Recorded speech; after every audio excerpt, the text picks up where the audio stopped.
Kultūros vertybių departamentas pasipriešino kardinolo užmojams Bazilijonų vienuolynui Vilniuje pristatyti naują auditoriją. Be didelių ceremonijų ne vienas sostinės senamiesčio dvasios netinkančias statybas palaiminę paveldo sergėtojai šįkart tikina, kad statybos šalia vienuolyno neįmanomos. Vienas seniausių sostinės Bazilijonų vienuolynas, kuriame anksčiau buvo įsikūręs Gedimino technikos, vėliau pedagoginis universitetas, jau daugelį metų stovi apgriuvęs ir nenaudojamas. Pasak kardinolo Audrio Juozo Bačkio, apleistų vienuolynų susidomėjo Norvegijos verslo universitetas. Arkivyskupija pasirengusi vienuolynų restauravimui skirti 20 milijonų litų ir išnuomoti jį norvegams.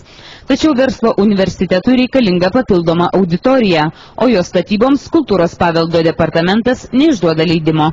Aš garantuoju, kad bus sustatoma pagal restauruojamas senas pastatas ir mes laikysim visų taisyklių. Klausimas yra grinai, kad tas senas namas įgaunam leidimą jį restauruoti ir jau viską tą restauruosim. Tik trūksta mums vienos pagalbinės patalpos. Tai klausimas, kur jie padėti. Ar po žemę, ar padėti kur nors toliau, kur galima tada statyti.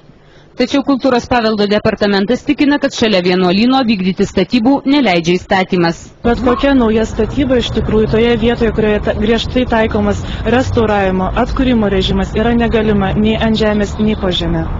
Vienuolyno renovacijos projektų priešinas ir senamiesčio gyventojai, kurių kiemelėje išdygtų universitetų reikalinga auditorija.